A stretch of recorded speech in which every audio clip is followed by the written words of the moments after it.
Just 8 teams remain in the Division IV state basketball tournament, including 2 of the top 3 ranked teams in Ohio, who take center stage tonight at Bowling Green State University, with the victor advancing to the program's first ever state Final Four. It's undefeated state number 1 Tiffin-Calvert meeting 3rd ranked Antwerp for the regional title. And it's all streaming live and free exclusively on the OH Report. Next.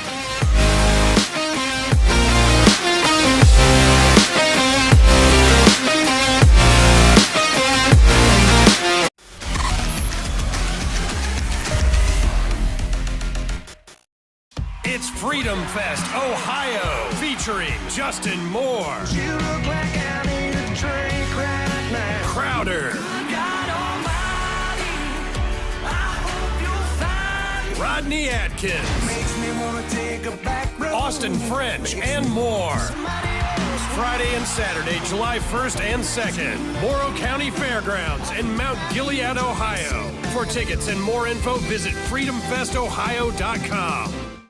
Flamin' hot, cheddar and sour cream. Flamin' hot, cheddar and sour cream.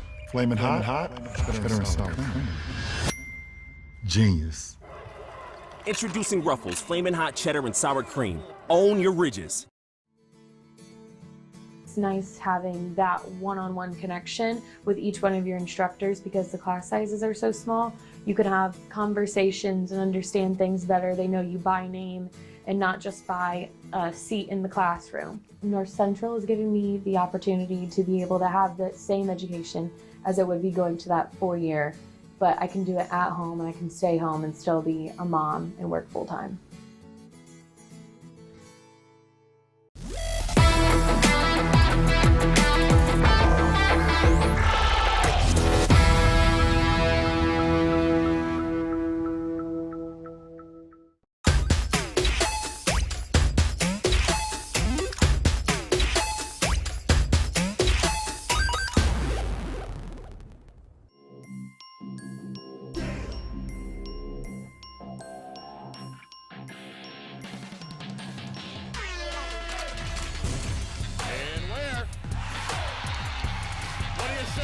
The exclamation point on the night for Maurice Ware.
Jagger Landers in the Archers clash with Garrett Spawn in the Senecas for the D4 Regional Championship here at Bowling Green, as our live and free coverage of Antwerp versus Calvert begins right now.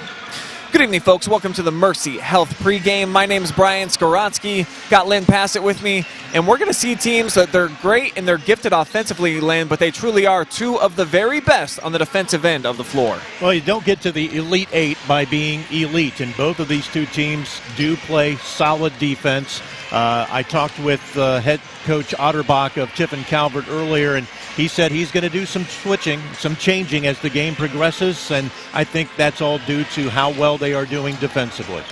Take a look at Antwerp now, the number 3 team in the state, and they have been a juggernaut so far, outscoring their opponents by an average 29 points per game so far, Lynn. That's unbelievable. You start looking at the teams you're facing later and later in tournament play, and they're still keeping that average up there. They won by double digits the other night against a good Marion local team.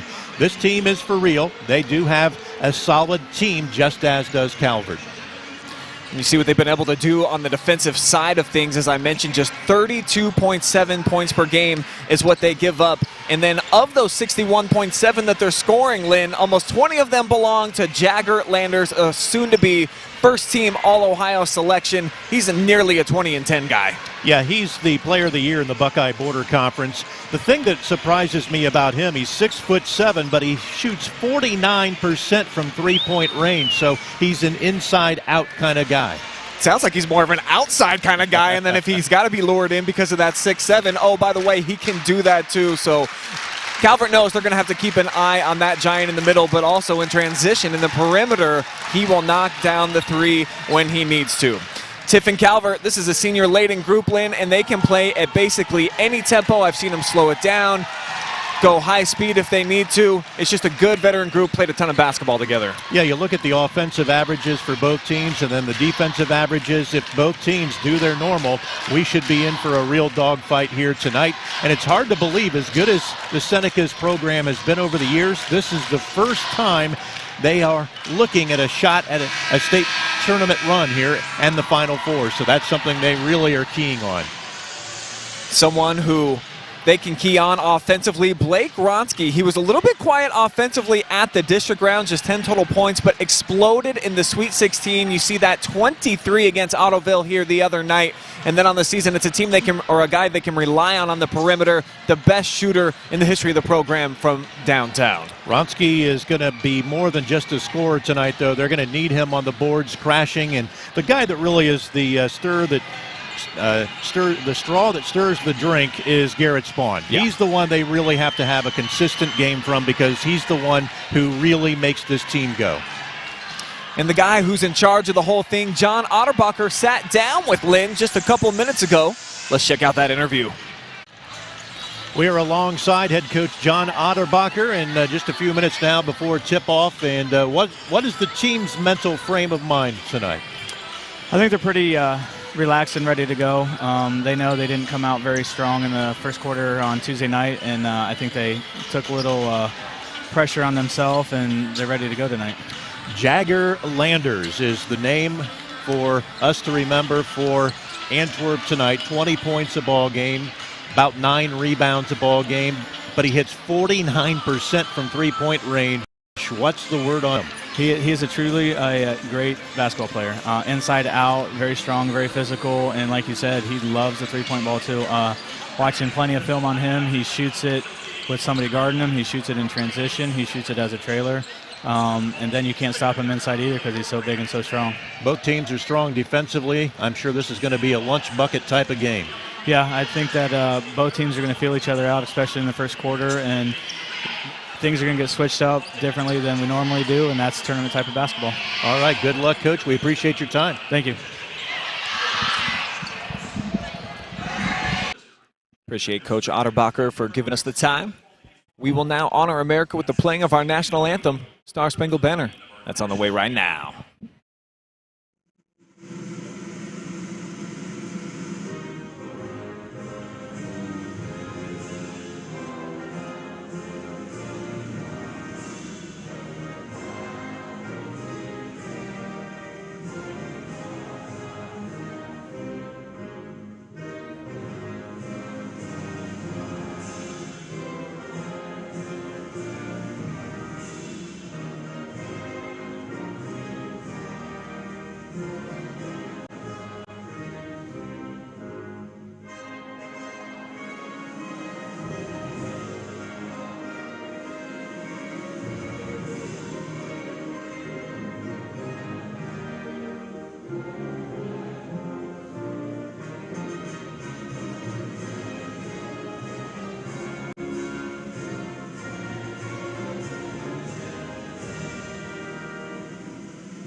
Here we go with tournament basketball, Bowling Green State University.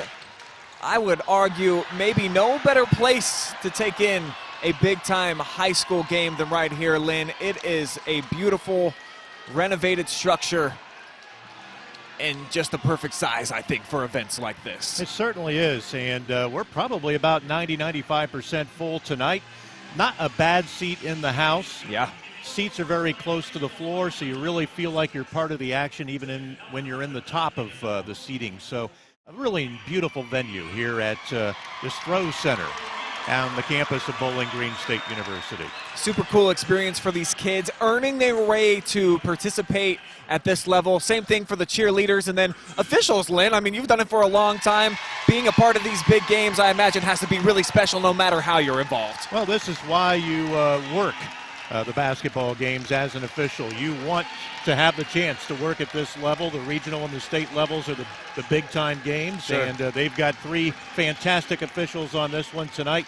One of them I used to run with as part of a team, as part of a crew for a couple of years, Troy Newsom. So looking forward to watching the teams and the officiating tonight. That's kind of the game inside the game.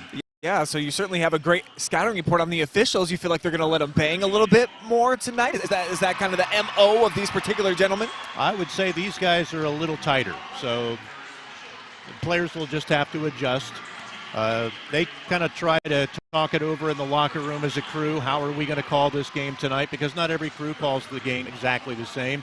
And usually the first call of the night kind of sets the tone. The others will see, okay, that was a little on the touchy side, so we're going to call things close. So whoever makes that first call, that's kind of the way the game usually flows. I love that you talk about the adjustments as the players need to make because that's what Coach Otterbacher was talking about already, looking forward to those in-game adjustments before they've even tipped things off. He doesn't even know what's going to happen yet. That's the sign of a good coach, and I think staff that's locked in, trying to already process what do we probably have to do throughout the course of the night to be successful no matter what comes at them. Well, I was watching the first half of the Antwerp and Marion Local game earlier this week, and Marion Local tried to triple team Landers whenever he got the ball down low on the block, and he showed he can pass the basketball. Couple of good no-look passes and even a behind-the-back pass from him. So he's very capable of getting rid of the rock when he has to. And I know that he is your key to the game tonight for Antwerp. Won it by land. Urs here tonight, Lynn. Tell me more. Well, he averages 20 a ball game. As we mentioned, he shoots 49% from three-point range, but he can distribute. So that is the key with him. If Calvert tries to double up on him when he gets it down low, he's going to have to be ready to find that open man. And for me, it's just to limit the transition game of Tiffin-Calvert. Spawn can be a one-man transition wizard. He can get out, push the pace with the best of them, and I like the way that he's always aggressively attacking, even if he's got like a 1-on-3. So I think they'll probably need to limit that to be successful. And then for the Senecas here tonight, I'm going with 3 and D, Lynn. They don't knock down a ton of triples throughout the season so far, just 3.4 made three-pointers on average, so I think they need to make some good ones, and you know that they're almost always good for some quality defense. Well, defense is where it all starts. When they're making steals and they are forcing turnovers from the other team, that entices their offense. But for me, what I'm going to be looking for is who's going to be the one that steps up and goes for the ride with Garrett Spawn tonight. Last ball game it was Ronski. Will it be Beaker? Will it be Palm? Who is it going to be tonight? That'll wrap up our Mercy Health pregame show as we are officially underway here inside of the Stroh Center, and it's going to be Archer's Rock to start. And immediately trying to go inside and nothing doing as Jagger Landers was double teamed, and the Senecas get their first chance on offense. Seneca's a really lanky group. Not a wise decision that time, though, by Sizelove. Threw it into heavy traffic. Both teams turning it over on their opening possession. Mid-range jumper, first points of the night, belong to Luke Kraus. I was talking to a gentleman who does radio for Antwerp quite a bit, and he said Kraus and Brewer are kind of the glue to this team. Max Paul, quick trigger on the three-pointer. And Calvert so far 0 for 1 from the floor. And there's Jaggers. At 6'7", he is not afraid to launch it from the arc. You can tell he's got the green light anytime he wants, because when you shoot 50% from downtown, that's a high percentage shot. You want him taking those looks anytime he's got them. Interesting that Landers at 6'7" is right now watching Ronski. Now he's got the switch on to Spawn. Here is Blake. Beaker going to work, spins into the middle, into trouble. Leaves Jackson open. Size Love off the front iron.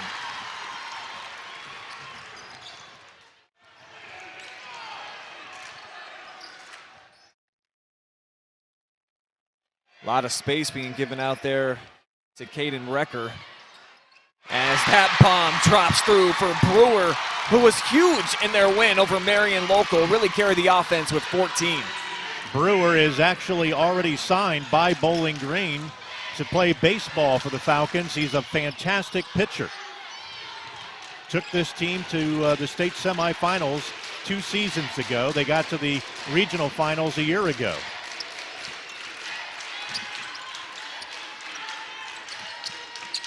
Heavy defense being applied by the Archers on the outside, and it leads to an open look. Beaker with the first hoop of the night for Tiffin-Calvert. I think Beaker just might be the one that Calvert will get a big game from tonight. He likes to use the backside, and that's where they found him this time. Lob it inside. He's trying to defend here with Landers. Got a piece of it down low, but Jagger sticking with it. Offensive rebound. Couple of free throws on the way. So far, the Archers are definitely hitting the glass and really trying to manipulate the board, especially on the offensive end. And pretty obvious that number 10 is a menace in the lane. Seneca's probably be wise to throw multiple bodies at him throughout the course of the night, as you see Beaker starting on him with that defensive assignment here to tip things off. Nick Palm now entering the ball game for Calvert.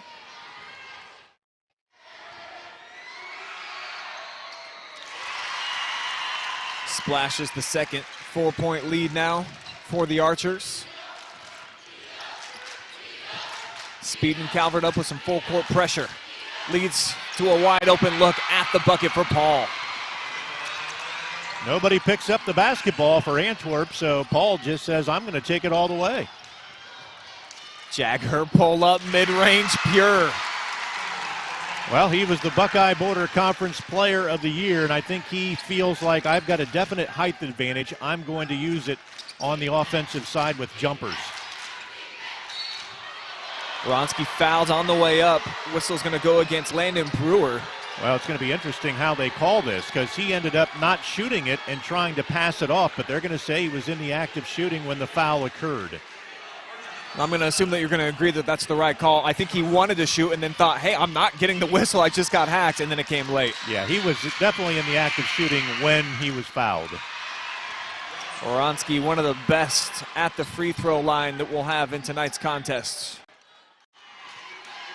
Glancing at the stats, rebounds are 3-1 in favor of the Archers right now, so they definitely want to continue to make hay on the glass. Brewer with the defensive board. Now Kraus hands off for McMichael. Picked up here at midpoint by Ethan Sauber. There's a steal. And that's guess who? Yeah, he does that better than anybody that I've covered this year. Spawn waits till the exact right moment, and his timing is just off the charts. Averages almost just shy of 4 steals a ball game. It's unbelievable how quick his hands are.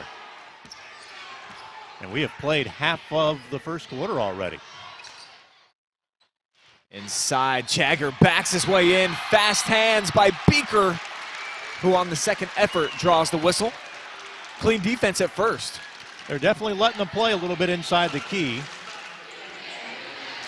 And it's pretty obvious that Antwerp wants to try and get the ball into number 10's hands as often as possible. Every trip, he's going to be touching the basketball.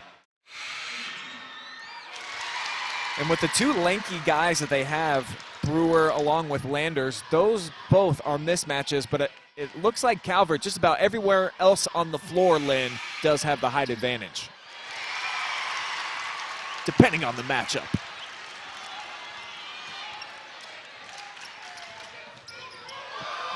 Paul might have got away with a walk as Brewer kicks it out. Kicked ball violation, so the ball will stay with the Senecas at half court there.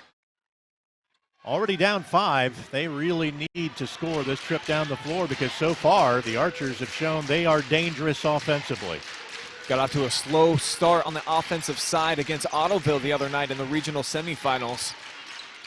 Before figuring it out offensively, shot 61% from the floor in that game with a blistering hot second and third quarter. Well, Calvert being very patient this time. I think they realized this is a really big trip, and they got the bucket that time from Ronski. Beautiful shot that time by Blake, creating some space over the top of the defender. And now they're spawn again.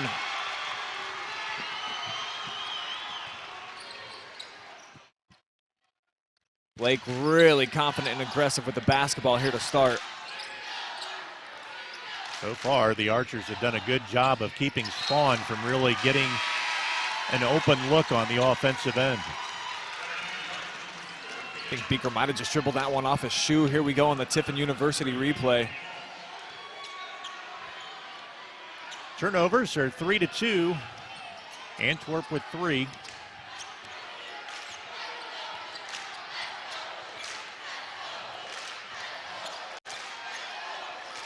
And you can tell they want to go to this guy, Landers.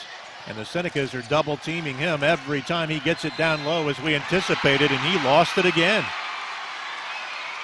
4th turnover against Antwerp. Definitely feels like that's the correct strategy by the Senecas. Got to throw multiple bodies at him. Try to get it out of his hands as quickly as possible. If you can get a piece of it like they did right there, can usually turn to some positive things. So many times, well, here's a long 3 by Ronski. So many times we've seen Spawn be content to just be the distributor in the first half, and then the second half he really comes to light. Ronski got a piece of the body. It's going to send Luke Kraus to the charity stripe. It's an excellent fake. Get him up off of his feet.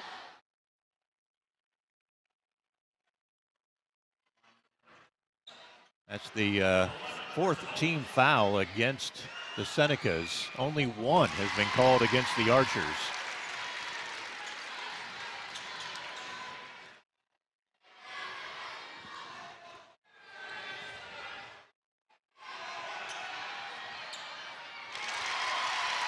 Couple of big free throws right there for Carson.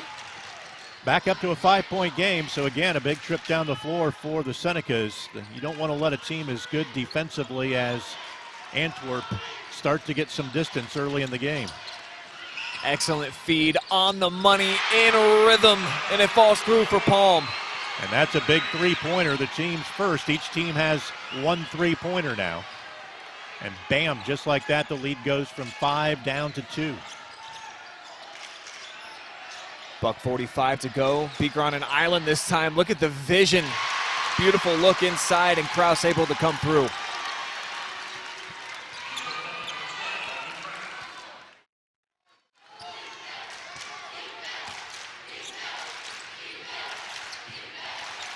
Palm getting a lot of space right now. Archers have gone to a zone this time down the floor. So they switched things up defensively, and it forced a turnover. It was a record that made it happen. Now Jagger swarmed. Step back. Bottom. Only a 2, they say. He's got 7 of their 16. And now the largest lead of the ball game at 6 points.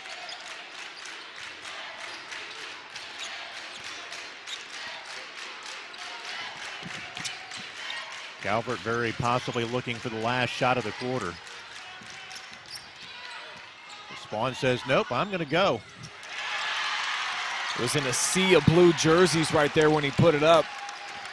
So an opportunity now for the Archers, if they choose to try to hold for the final shot of the frame. Already leading by 6. So the first real defensive change that was made by either team was with about a minute and a half left in this first half when the Archers went to a zone defense, and I think it kind of caught the Senecas off guard.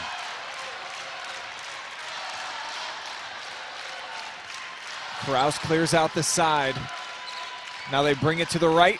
Off the bounce, straight to the cup. Too strong for Aldemus. And we are at the end of one. Calvert, the top team in the state, trailing by 6 as we head to the second.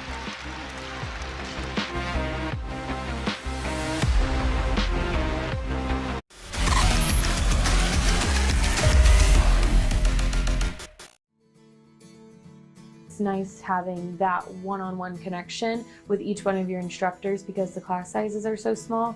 You can have conversations and understand things better. They know you by name and not just by a seat in the classroom. North Central is giving me the opportunity to be able to have the same education as it would be going to that 4-year, but I can do it at home and I can stay home and still be a mom and work full-time.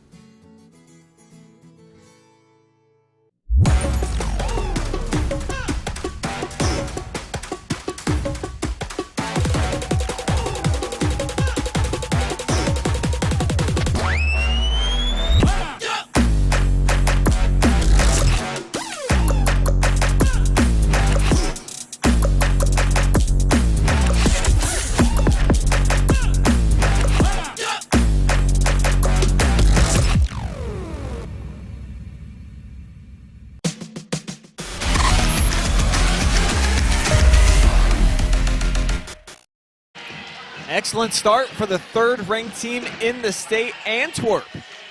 Behind a 62.5% shooting effort in that first quarter, leads it by 6 here to open up quarter number 2, Lynn. And, you know, they also hold a 7-2 rebounding advantage.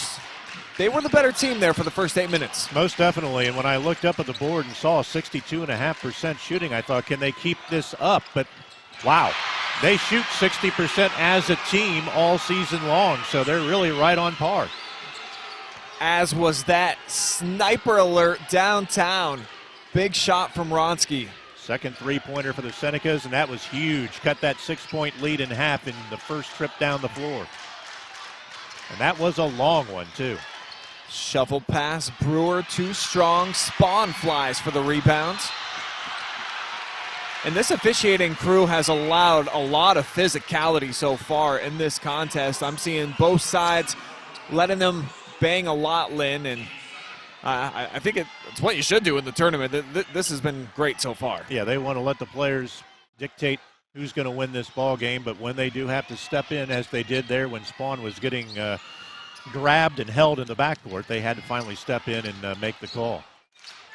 Just the second whistle to go against Antwerp so far. And getting a little handsy out front, and the foul call is going to go against Luke Kraus.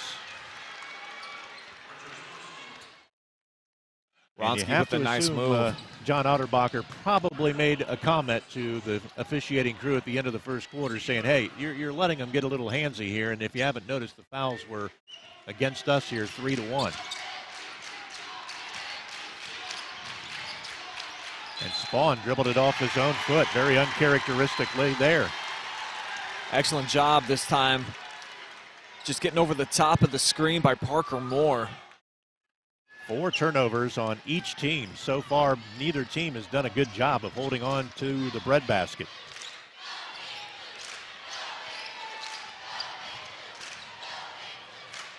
Side to side go the Archers. Now Landers, two-man game, sets the pick. At the walk. So 5th turnover now for the Archers.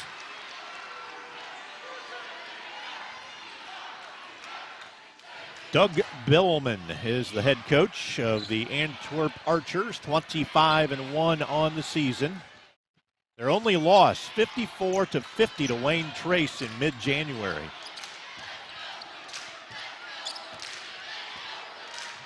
Wayne Trace, the winner of their league this season.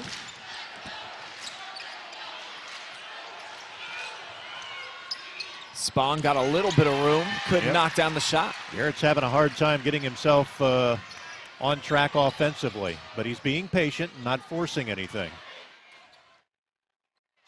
That one off target as well. Sizlove, the smallest guy on the floor with the rebound. You can tell the Senecas really want to push the ball if they can. Wronski can't get it to fall.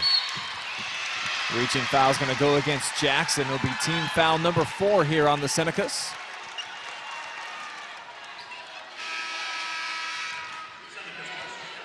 I want to say hello to everybody out there watching in Facebook and YouTube land.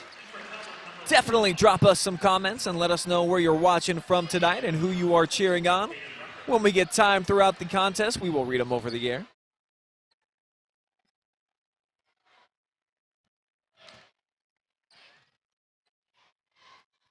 Been stuck on 16-13 for a while here. Let's see if the Senecas can continue to work their magic defensively.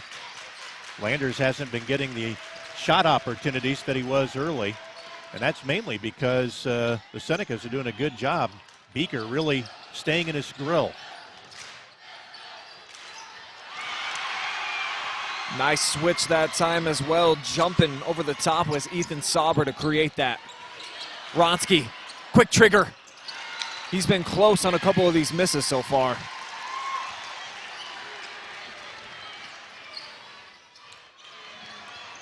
Here's Brewer. He's the pitcher that's going to Bowling Green. Great skip pass. Too strong. Wronski with the board. And suddenly that shooting percentage of the Archers is going downward. It went from 62.5% to 45% just in this quarter. They have really struggled with their outside shooting.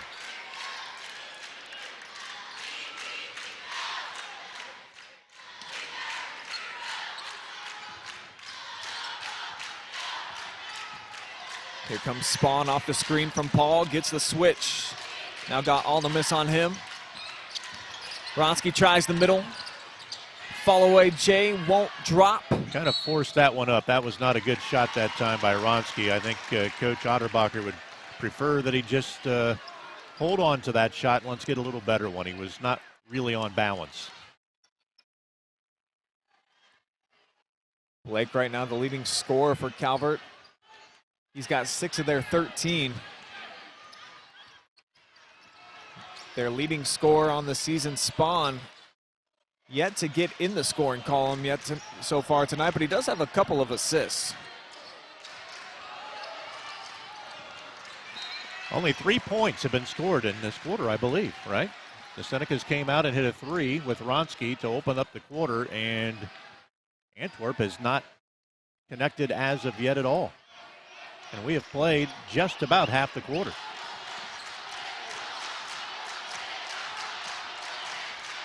Both teams have settled in.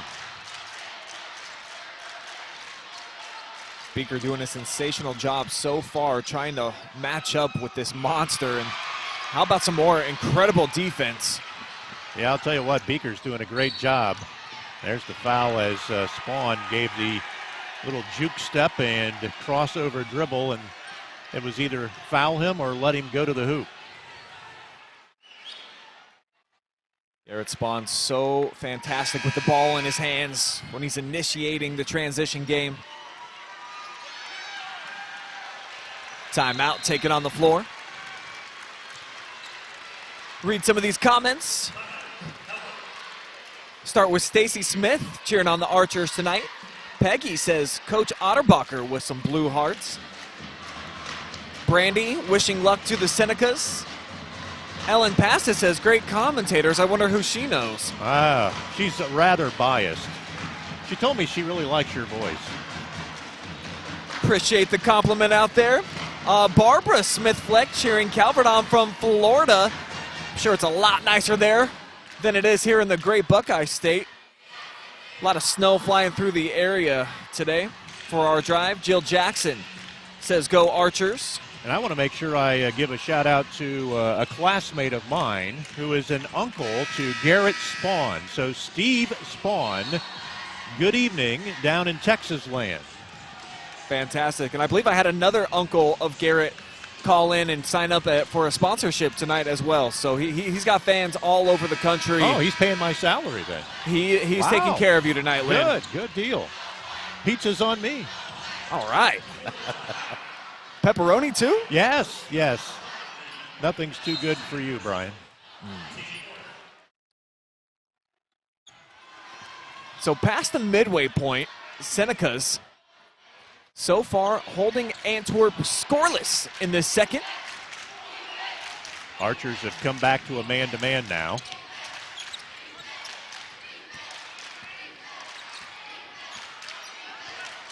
And they're going to get the switch. Brewer picks up the Heidelberg commit. Spawn directing traffic. Well, now they've gone zone. Just as I said that, they went 1-3-1. Ronsky, tough angle, buries it anyways. And a huge smile on the coach of John Ottenbacher. Well, you got to be smiling when you finally tied up the ball game because they've been playing from behind this whole evening. And once again, they are just swarming on Landers. Foul before the shot. Every time he gets the ball, he's double and triple teamed by the Senecas, which is exactly what Marion Local did to him the other night, only he was able to pass out of it. Tonight, he's just not able to find anybody. Landers in that regional semifinal just had 5 points, 15 below his season average. And it was this gentleman with the basketball who really stepped up to carry the scoring load.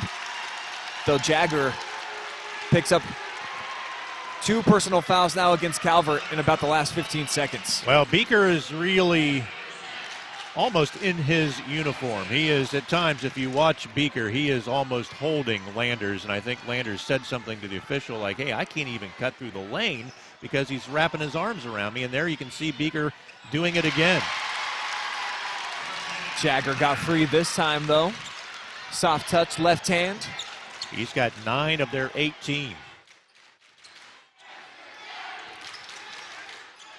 Anybody that expected a high-scoring ball game didn't look at these two teams' defensive efforts all season long, both giving up less than 40 a ball game. So this is pretty much playing out the way you would expect if you are statistically looking at it. Great ball movement in and out for Spawn. He's just a little off with his shot right now, but he's the second half comeback kid. And here's Landers. This time Beaker's got him by himself, but now they swarm down on him. But that's dead-eye zone right there for Landers. And I think that was the best post-up that he's had so far. The defense sucked down. He was patient, took one extra dribble, turned baseline, and it was right there for him. Calvert worked so hard to tie the game up at 16-16, and now we've seen Antwerp roll off 2 consecutive field goals. Ronsky with some space this time. Missed his last 3 from downtown. And the rebounds are 13-6, so right now the Senecas have got to pick up the pace on the boards. Beaker gambled over the top. It leads to an and one here. Jagger Landers starting to heat up. I think they got Spawn on that one, reaching in after he had gotten past Beaker. Right here, Beaker went for the steal, couldn't get it, and right there, Garrett Spawn reached in and got him on the wrist. So Landers has now jumped up to 13 points in the contest. Looking for more right here. Biggest lead of the ball game now, again, at 7. Calvert has never led in this ball game. The number 1 team in the state definitely getting a good test tonight.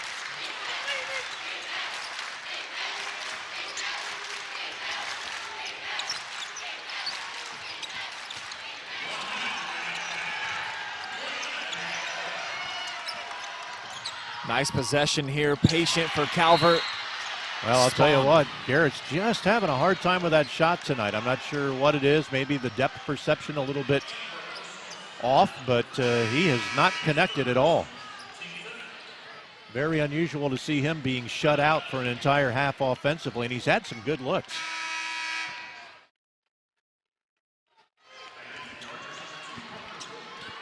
Spahn has scored 450 points during his senior season, the best of his career.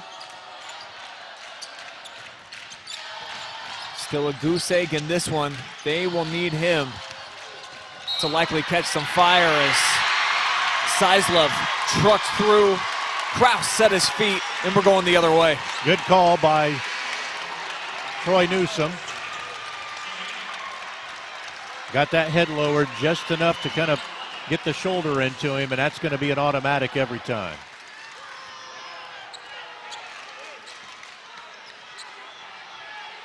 And now the Archers will hold, and if they can come up with anything here, they will extend this lead to the most that it's been the entire ball game. Right now it already stands there at 7 points.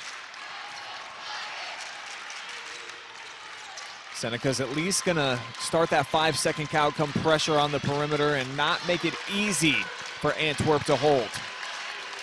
This is the guy they want to try and get it to, only not way out here. I'm sure he'll give it up and now get himself around the foul line or lower. He's gone down to the block. There's where he wants to get it now. Short corner, Lander squares up. Paul was able to get a piece of it, so 2.8 is what the Archers are going to have left to play with here to get this final shot off.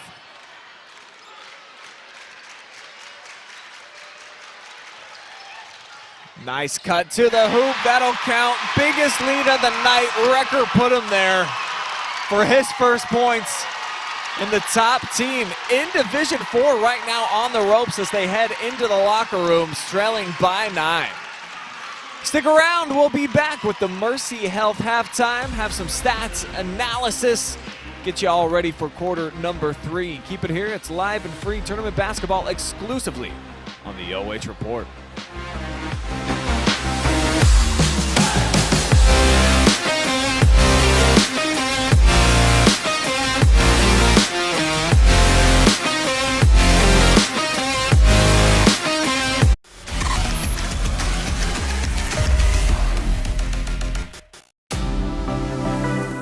Hi, I'm OH Report founder Brian Skoronsky, and you've just enjoyed first half action live and free exclusively right here on the OH Report. But stick around, still plenty more to come right here as our boys high school basketball returns after this.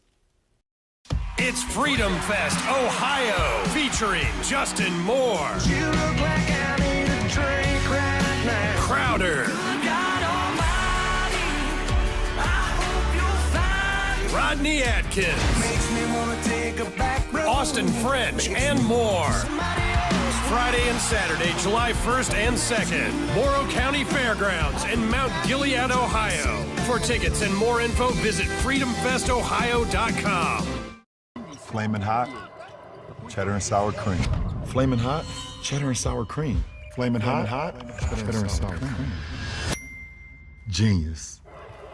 Introducing Ruffles Flamin' Hot Cheddar and Sour Cream. Own your ridges. It's nice having that one-on-one connection with each one of your instructors because the class sizes are so small.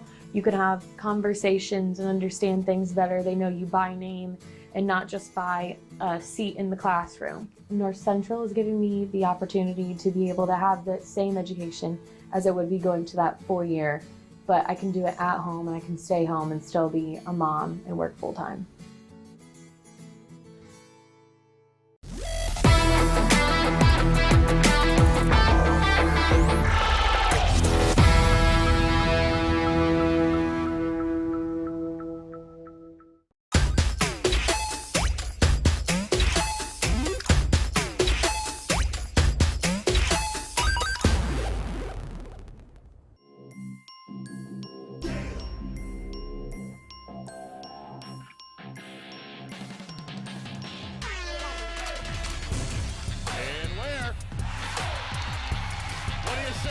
The exclamation point on the night for Maurice Ware.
It's halftime here inside of the Stroh Center on the fabulous campus of Bowling Green State University. 2 quarters in the books, 2 heavyweights going toe-to-toe, and right now it's the number 3 team in the state that owns a 9-point advantage over the top team in the state of Ohio.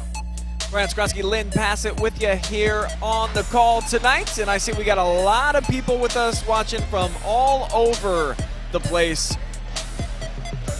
People watching from Florida, Tennessee, a few different Floridas out there, Arizona, Willard.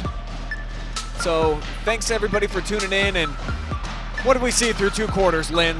So far, great shooting performance, you got to say, from Antwerp, who also cleaned up on the glass, man. They're doing just about everything a little bit better, a step faster right now than Tiffin-Calvert. Yeah, when you look at the statistics, the rebounds are 13-7 in favor of Antwerp. Shooting percentage, they're right at 50% from the floor, 33% from the floor for Calvert. That's not going to cut it, and as you mentioned while we were talking, that is preventing them from getting into their full court press, and that is preventing them from forcing turnovers and really getting the game into a little faster tempo. This tempo really does favor Antwerp and Landers at this point. Yeah, the Senecas really, they hang their hat, Lynn, on being able to get after you aggressively defensively to at least, if they're not turning you over, slow you down a little bit, let some fatigue factor set in. Another thing that I've really noticed is the fact that Antwerp has put Brewer on Spawn tonight. That's a 3-inch height advantage for Brewer, and he is a legitimate 6'3", maybe even 6'4", and he can jump. He's got long arms. That's kind of forcing Garrett to shoot the ball, maybe not really from his normal spot. So they've got to try and get him some more open looks, and he needs to try and penetrate, because when he's on the move, they either have to foul him or he's going to go to the hole. Garrett Spawn right now 0 for 5 from the floor, but as you mentioned a couple times, in the third quarter usually is where his mindset changes. He tries to get people involved early in the contest, then he looks for his shot down the stretch when the game matters most. Let's take a look at the halftime stats presented by Mercy Health. And you outlined the 9-6 field goal advantage so far for Antwerp. Getting it done as well in the lane with some big defensive rebounds, holding the Senecas to 1 and done on their misses so far. Turnovers relatively similar, just the shooting percentage, 62.5% in the opening quarter is what Antwerp was able to shoot. They cooled off a little bit, just 50% in the second, but that's still pretty darn good. Yeah, the Calvert Senecas have got to get someone besides Blake Wronski involved. Right now he leads the team with 9 at halftime, while Jagger Landers leads Antwerp with 14. We knew he would be a problem for the Senecas defensively, and he's turned out to be exactly that. He has got 14 of the team's 25, so they've got to figure out how are we going to shut him down and get on the boards better. Read some of your comments here in the Champs Barber Shop fan zone, including Lisa Spawn, who says, let's go Senecas, let's go Garrett specifically. Mark says, good play, Archers. Tuning in from Paulding County tonight. Shirley, go Archers with some blue hearts. Blue hearts floating all over the place now in our chat section. Go Archers from Club 106, according to Barry. And our last one, how about Kim? Woohoo! Let's go Archers! Love the enthusiasm and the support for both of these teams in our group chat tonight, so keep them coming throughout the course of the contest. Always love hearing from you, the fans, because that's what it's all about. Being able to tune in live and free, be part of the action with us. Well, the Archers are going to have the possession arrow, so they will start the second half with possession of the basketball. They have a 9-point lead, so this is a huge trip for the Senecas defensively, and maybe even a bigger trip for the Archers, because if they can hit a 2 here, 3 would be huge, but a 2 puts the lead into double digits, and we really haven't seen Tiffin-Calvert challenged like this in the postseason. We'll have to see how they react if that happens. Haven't really been challenged like this all season long. Of course, 26-0, unblemished at this point in the Elite Eight.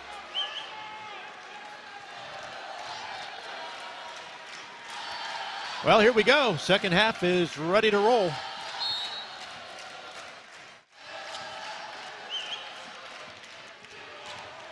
So we'll see who gets off to a faster, better start. What a cut by Brewer. Excellent find to the feed from Kraus. He just went backdoor that time, and the Senecas were not ready. Max Paul was supposed to be on him, and Max turned his head, and boom, just like that, he was past him. See if Calvert can come up with a response. Sizlove mishandles. Beaker was calling for it inside. He had Brewer guarding him. And somebody offensively is going to need to step up. Spawn, as we mentioned, scoreless. Sizlove has not yet dropped a field goal or a point. Just 2 points each for Paul and Beaker so far, with Wronski leading the way, 9 points. All it takes sometimes is to see that ball go through the hole, and maybe that's all it's going to take for Garrett Spawn, because they really need him to start getting something going offensively. Wronski cannot do it all. Senecas move it side to side. Sizlove out of the corner now, spins, dills, and his shot's blocked by Kraus. Off balance and kind of forced it that time did the Senecas and Jackson Sizlove.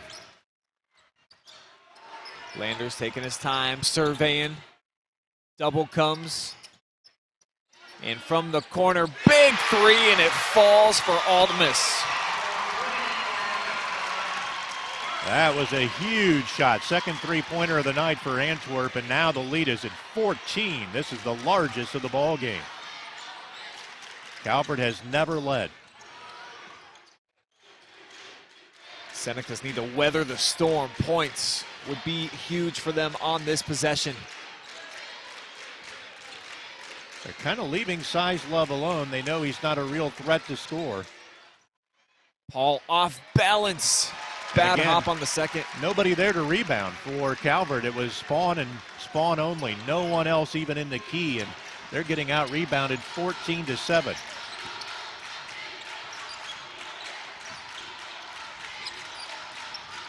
Landers has done an excellent job of just clogging the lane so far throughout this contest.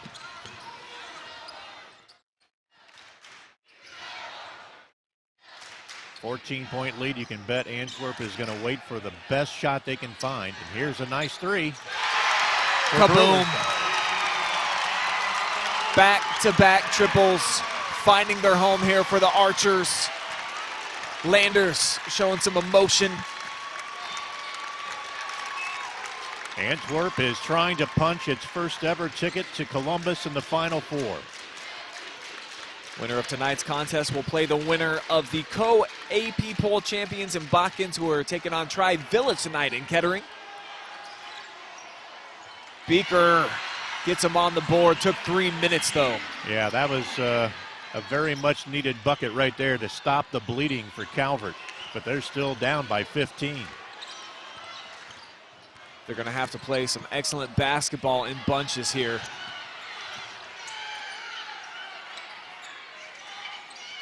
And it all starts for the Senecas down here at this end of the floor. Usually so good at turning in a little bit of defense into some points, cashing them in at the other ends.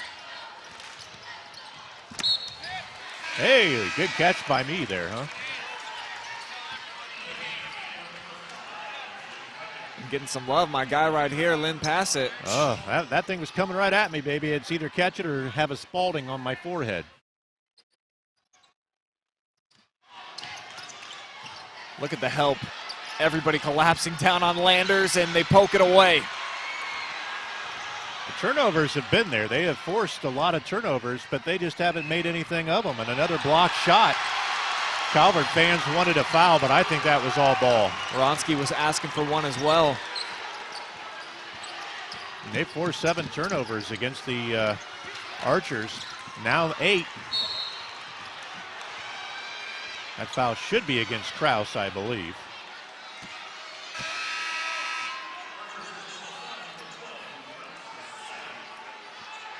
So Seneca's back with the basketball, trailing by 15. It's a really key 4-minute stretch here. It is. Just got to take it one possession at a time, and you got to try and score on every possession. You can't have empty possessions now at this point. Wronski, the step back, came up short, but the long rebound, just about all those 50-50 balls seem like they belong to the Archers in this contest.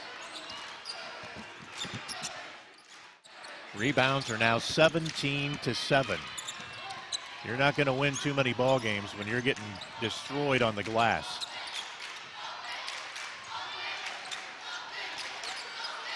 Two-man game with Landon and Jagger.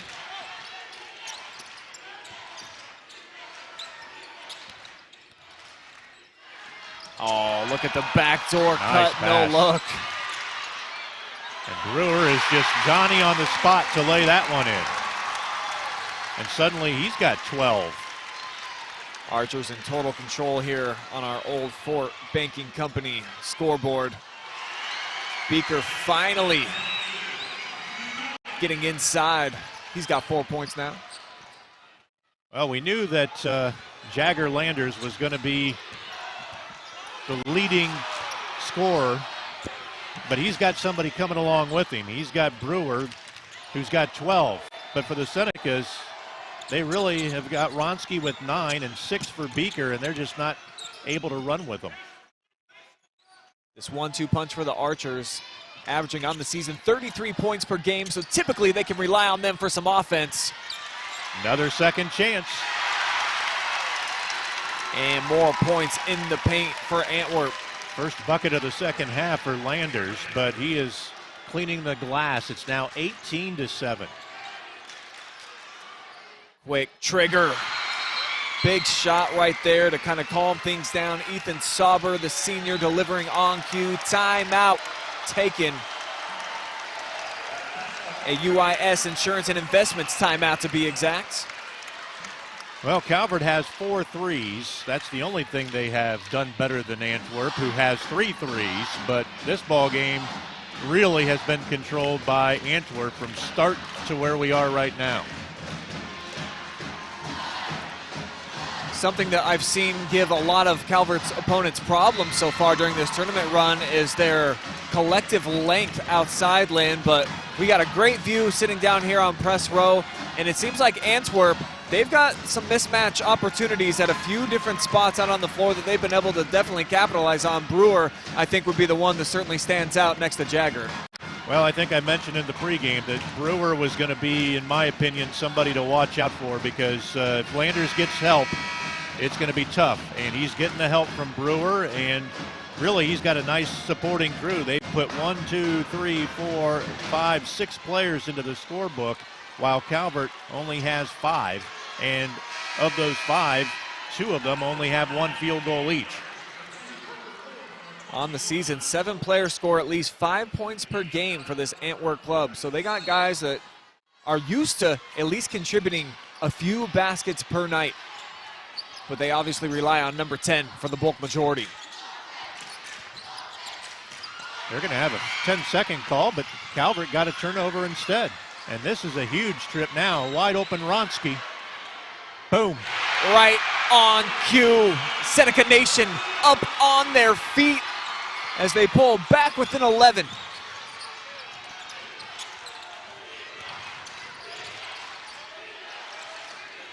Question is now, will the Archers just hold on to it for the last shot? Might not be a bad game plan. You're up by 11, and they take a timeout. They will take another UIS Insurance and Investment timeout. Calvert fans feeling like the momentum's starting to shift a little bit here in this contest. Back-to-back field goals for the first time, maybe all night, that I can remember so far in this game for the Senecas. Yeah, they've had way too many empty possessions where they've just come away with nothing, and it's been one shot and you're done, one and done. They have not been getting many offensive rebounds. The rebounds are now 19-7 in favor of Antwerp. There's a good look at the 3 ball from Ethan Sauber, the junior. Nick Palm created a big turnover that set up this. Ronski through the clown's mouth. Monster shot. And if they can continue to close down on this deficit heading into the third quarter, you always like to be under 9. That's what we say on our broadcast pretty consistently. Just feel good about yourself knowing that you're within striking distance going into money time. Well, it'll be interesting to see what head coach Doug Billman said to his team. I'm going to guess he's going to tell them once either we're holding for the last shot, or if you get a wide open backdoor cut or a layup, then take it. But we want to get the last shot. Have to burn almost 80 seconds to do so. And Calvert is coming out, and they're going to start double teaming. Landers splits it, steps through, but it's taken away. Jackson Sizlove stepped out of bounds, though.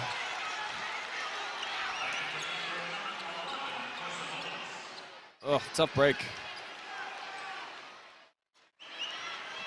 Calvert did what they wanted to. They started double teaming and putting the real heavy pressure on and forced a turnover. Calvert has not turned the ball over this second half yet. Lander, strong drive, baseline, collected his own miss somehow. But Wronski with an important defensive board. Picked off. Bad pass that time by Garrett Spawn. He just had too long of a pass to go with a bounce pass there. All that work defensively to get the ball back, and they did, and then they turned it right back over. The energy certainly has picked up a notch here for Calvert in the second half here of the third quarter. And Sizlove has a huge mismatch against Landers right now. That's where they got to switch to Wronski on him.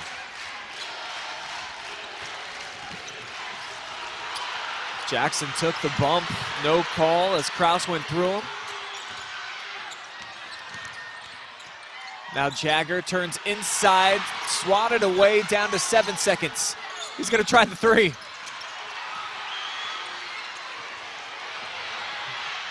At the horn, comes up short from Sauber. We head to the fourth with Calvert on top, or trailing, I'm sorry, by 11.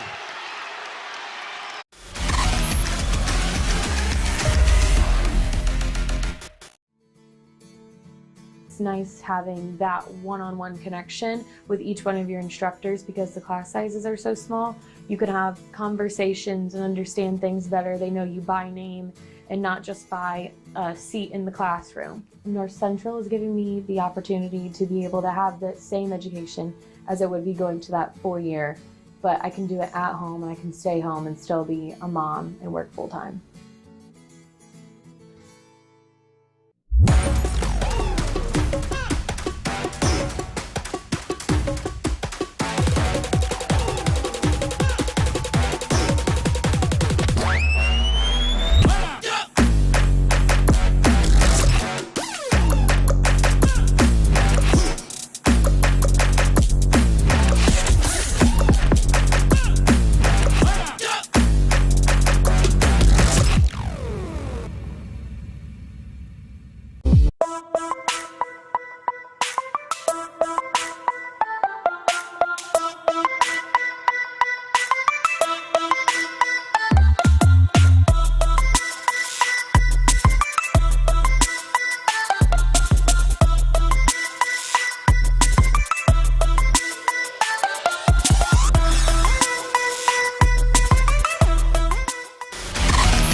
Back now for money time. Regional championship on the line. Antwerp looking like they are going to be moving on to the state Final Four unless Tiffin-Calvert can find some magic here in the fourth as they are down double figures and putting Jagger Landers in a position where he's fouled. Just the second foul, though, of the second half, Lynn. Yeah, and Seneca's had the ball to start the quarter. We were a little late coming back, and as usual, it was one shot and done because Landers wiped the glass clean. That's just been the theme of the night. They're shooting just 35% from the floor, and when they do miss, they're not getting a second chance. And it's allowing Antwerp to be much more patient here at the offensive end. Working it around the perimeter, waiting for the passing lanes to open up. They do here, and we get a two-handed stuff from Landers.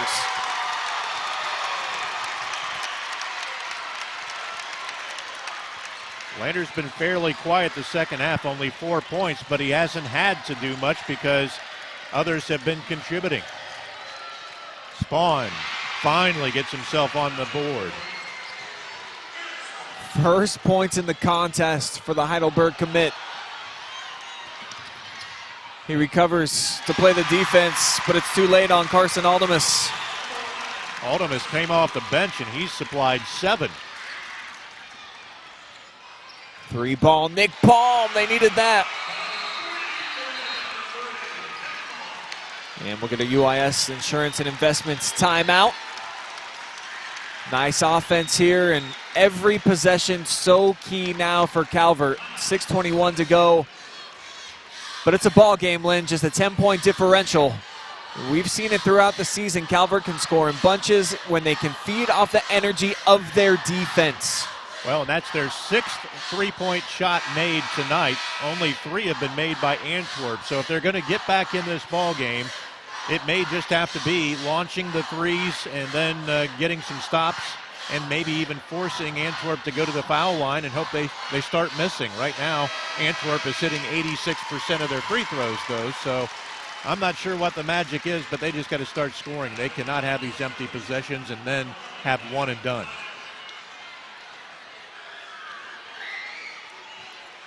Certainly all starts down here on this end. Calvert needs to be able to secure some turnovers and or some stops defensively.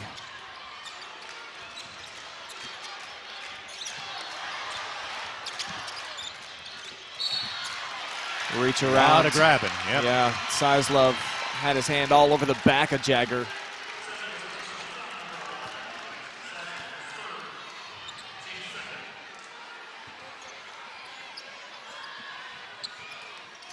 Largest lead of the ball game was 17 for Antwerp. It's down to 10 now. Calvert really needs to get a stop here. Each possession for Antwerp is huge now.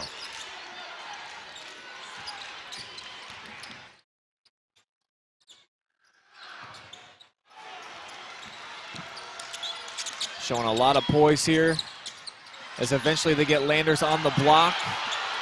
Looked like a travel by Landers when he got the ball down low.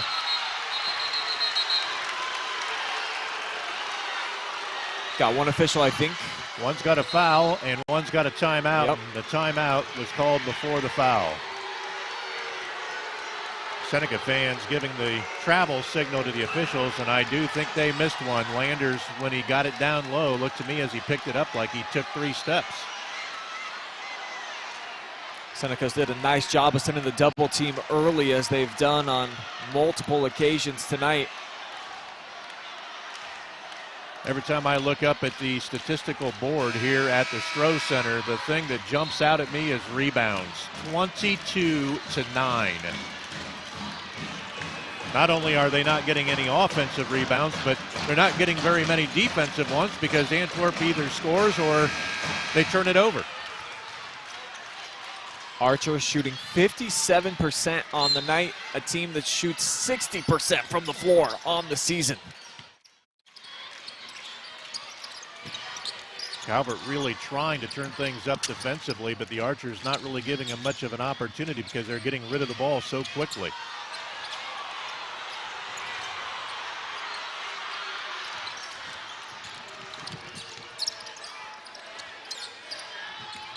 A lot of time coming off the clock here on this possession. We're approaching 5 minutes to go here in the fourth.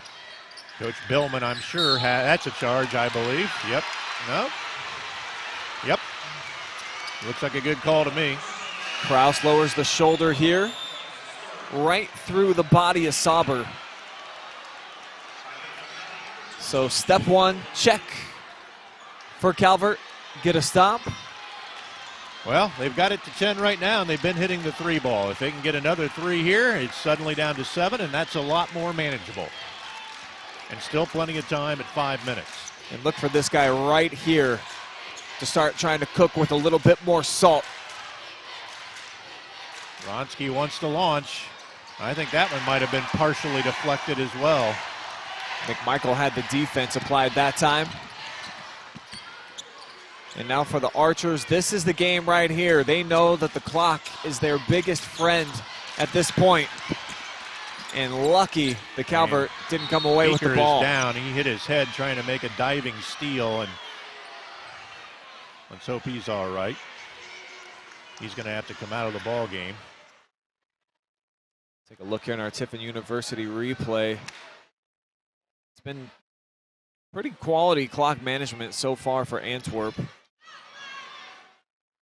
Milking down a lot of seconds on each offensive possession. I'm sure that Coach Billman of Antwerp has told his team, you know, the clock is our friend right now, so let's just not be too quick to take a shot. Let's work it around. Only take good shots. If we can take a minute off the clock every time we come down the floor, that's going to limit Calvert's possessions. Really a big loss for them defensively. That's who's been matching up so far tonight with Landers. Beaker, their most physical presence on the interior. And he's had 3 fouls called against him, and he's really been grabbing, holding, doing every scratching and clawing, everything he can do against Landers. So they'll start with Wronski on him.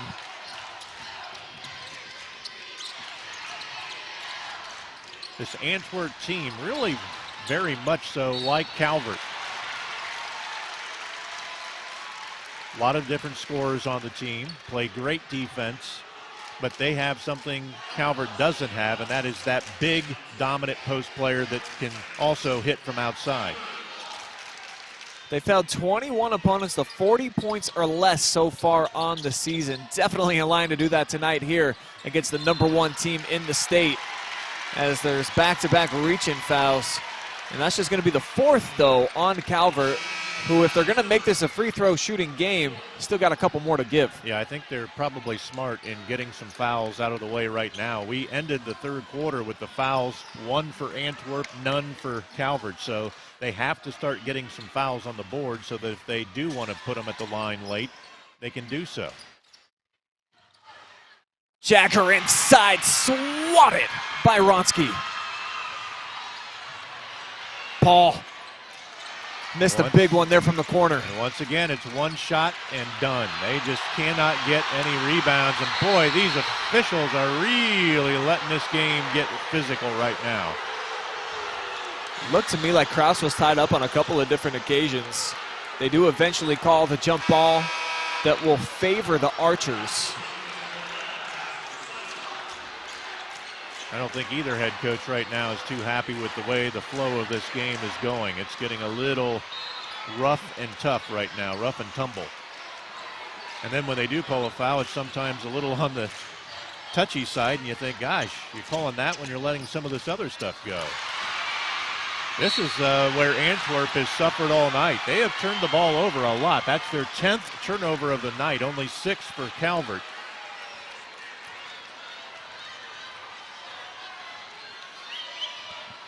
Really key possession here for the Senecas. Yep, they've kept it at 10, but the problem is 3 minutes have come off the clock. They have got to score this time down the floor. Absolutely have to, and a 3 would be huge. I want to see Garrett Spahn try to look for his shot here. He's got it, but again, he's off. Sizlove, the smallest player on the floor, trying to get a rebound, and it went off of the Archers. And I think on the night, Calvert's only got like 1 offensive board. They've had very, very few second chance opportunities.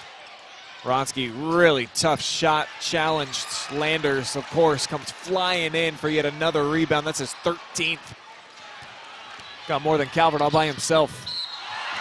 Ooh. Oh, tough foul. Aldemus will shoot a couple. Really gave it to him that time. He gave him the business when he came down. Yeah, it definitely looked like Blake kind of grabs for that head and neck area, which sometimes will lead to more than just a common foul. Well, he got caught up in the air and had nowhere to go, but it's there as he was coming down. But you're right, Brian. He kind of grabbed him by the neck, and that could have gone to a flagrant rather easily.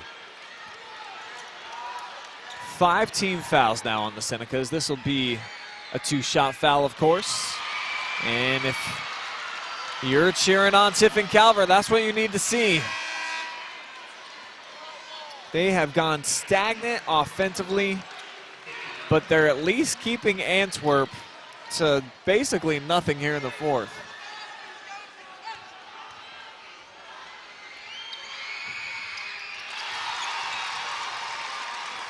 Still manageable with 3 minutes left, but that really hurt right there. That's a good call. Good call. Brewer just snuck in there. Wronski never saw him and then had to foul him there on the loose ball after the miss by Brewer. Fourth foul against Wronski. He's going to take a seat.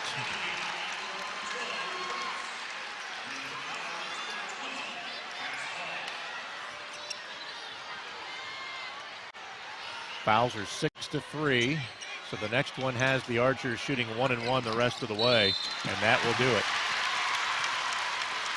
Sends Brewer to the free throw line. We talked about Brewer earlier. If you weren't with us, he has signed a letter of intent to play baseball here at Bowling Green. Quite the pitcher from what we are told. And he's an excellent basketball player. He's just a sophomore. So he's going to be the future of this program after Landers leaves to graduation after this season. And he will be playing at the next level as well, the University of Finlay.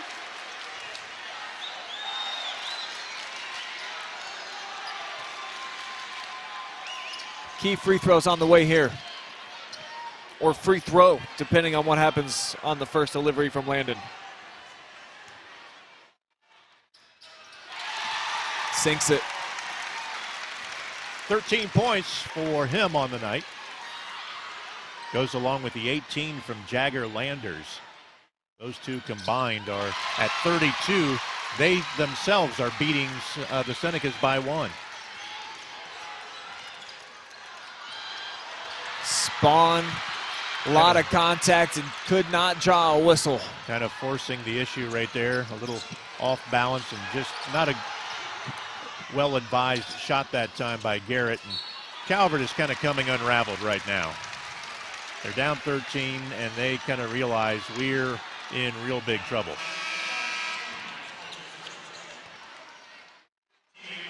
They'll just have to hope at this point that the Archers are not able to bury him here at the charity stripe.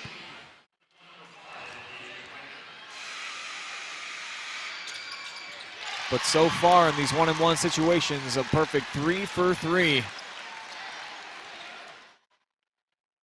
And the Senecas could be riding a sinking ship to the end of their season.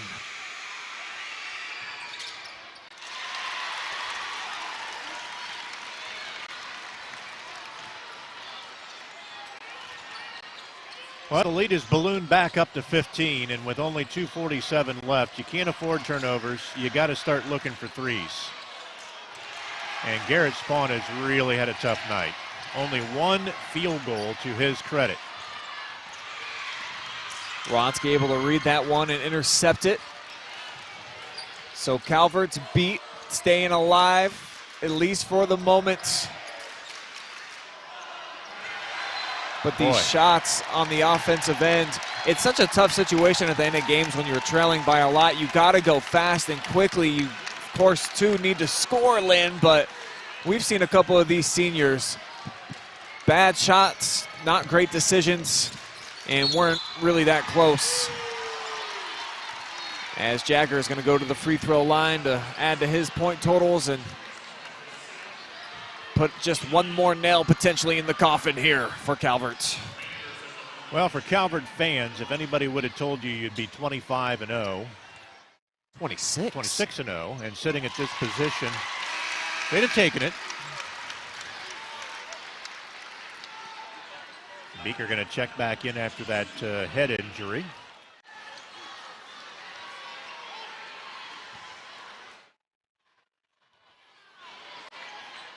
"20 points. His season average is 20. He's got 20. 15 huge rebounds as well, though, for Jagger tonight. And I think when we write this story, that's going to be the one thing that really pops out at me, is just how dominant that gentleman, number 10 in the blue uniform, was in the lane. It was almost like Tiffin-Calvert didn't want to box him out, and even when they tried, it didn't go so well. He has just dominated the boards tonight, and I'm sure that's going to be the one thing when they go back and revisit this game together. Coach Otterbacher is going to think, man, how did we just not get a body on him all night? He's just destroyed them on the boards. 30-11 is the rebounding right now. That's about as dominant of a performance as I've seen in a long time in a high school game at this level. And they are nearly flawless from the free throw line. 88% in the contest. Final 2 minutes. Senecas have really got to start making some threes here. Not going to get the benefit of that call, so another one and done for Calvert. And I'm sure we're going to see the air being taken out of the ball now by the Archers. Their game plan is get it across half court and then just start going into the four-corner offense. First time all season anyone has scored 50 points against this Tiffin-Calvert defense. Well, we knew Old Fort had that philosophy. They said if we can score 50, we've got a good shot. Well, we've seen somebody get 50, and they've got better than a good shot. But they played some great defense on top of it. Dunk attempt in and out for Landers. He kind of hurt himself by hanging on the rim because the rim then kind of popped back up and knocked the ball out. Another rebound, though, gives him 17 on the night.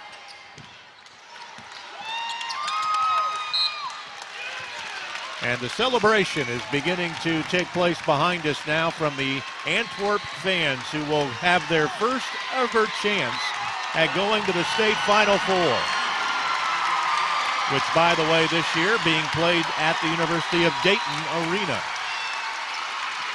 Excellent venue for high school basketball. Certainly is, and I believe for the first time ever, it is a Thursday, Friday, Saturday, Sunday. We've never seen the finals on a Sunday before.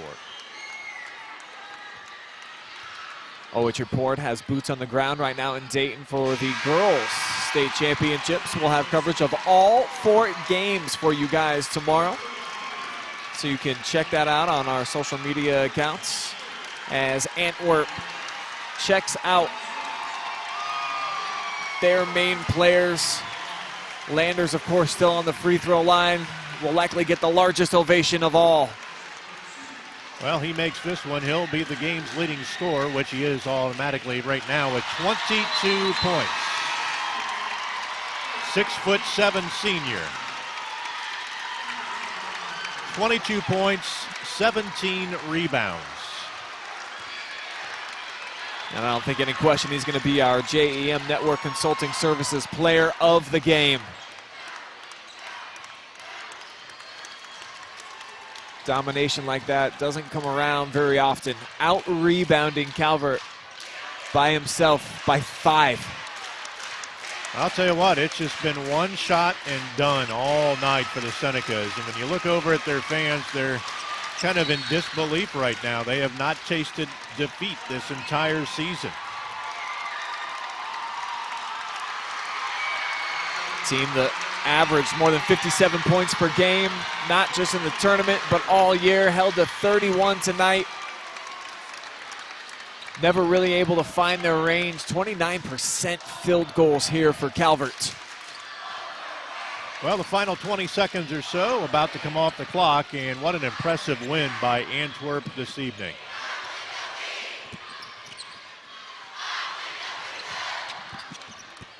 Archer student section believes that they have won. They're just 9 seconds away from accomplishing that mission. The first ever trip to the Final Four, as you mentioned. Party starting behind us right now. They are having a good time here at the Stroh Center.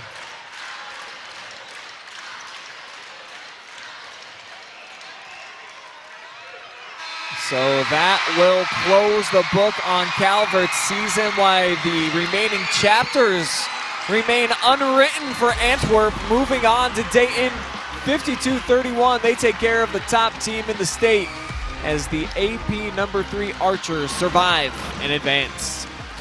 Stick around for the Mercy Health postgame that will include some net cutting celebrations, interviews with head coaches and players from both sides, along with our player of the game conversation. Gotta be Jagger Landers. Keep it here. That's all on the other side of this break as our postgame will return in just a moment.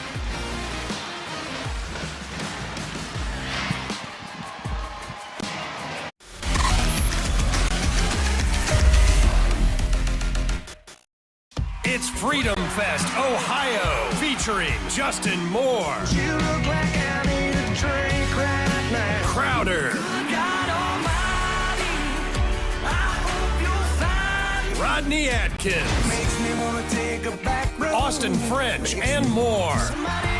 Friday and Saturday, July 1st and 2nd, Morrow County Fairgrounds in Mount Gilead, Ohio. For tickets and more info, visit freedomfestohio.com. Flamin' hot, cheddar and sour cream. Flamin' hot, cheddar and sour cream. Flamin' hot, Cheddar and sour cream. Genius. Introducing Ruffles Flamin' Hot Cheddar and Sour Cream. Own your ridges. It's nice having that one-on-one connection with each one of your instructors because the class sizes are so small. You can have conversations and understand things better. They know you by name and not just by a seat in the classroom. North Central is giving me the opportunity to be able to have the same education as it would be going to that 4-year, but I can do it at home and I can stay home and still be a mom and work full-time.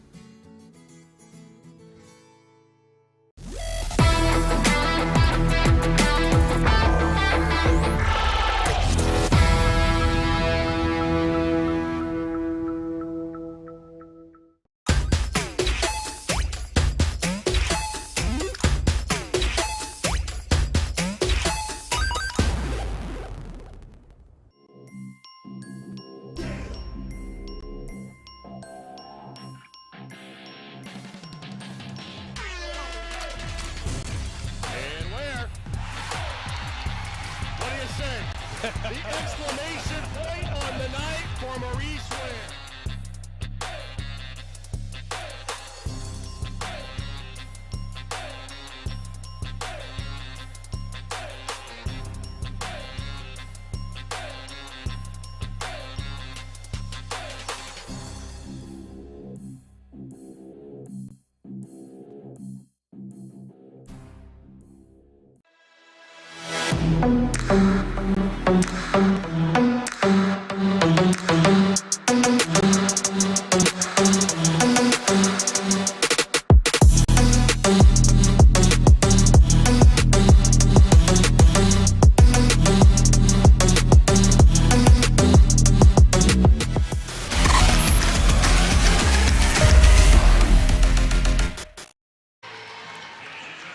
For the first time in program history, Antwerp are your regional champions here at Bowling Green State University.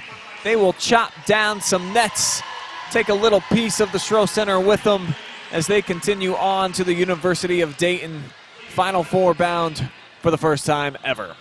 I'm Brian Skrosky, got Lynn Passett with me for the Mercy Health postgame, and that gentleman right there, Jagger Landers, going to be playing at the University of Findlay for the coming seasons. Looks like he's going to get the first piece of the net here. And one of the more dominating performances that I've seen from an individual during this tournament, maybe the best just because of what he was able to do, not just the scoring, but the defensive rebounding. Tiffin-Calvert never really had a shot on an offensive board. He was running the show in the lane. Well, Calvert did all they could do defensively. They double-teamed, they triple-teamed him when they could, but at 6'7", he had a huge height advantage over anyone that Calvert wanted to put on him.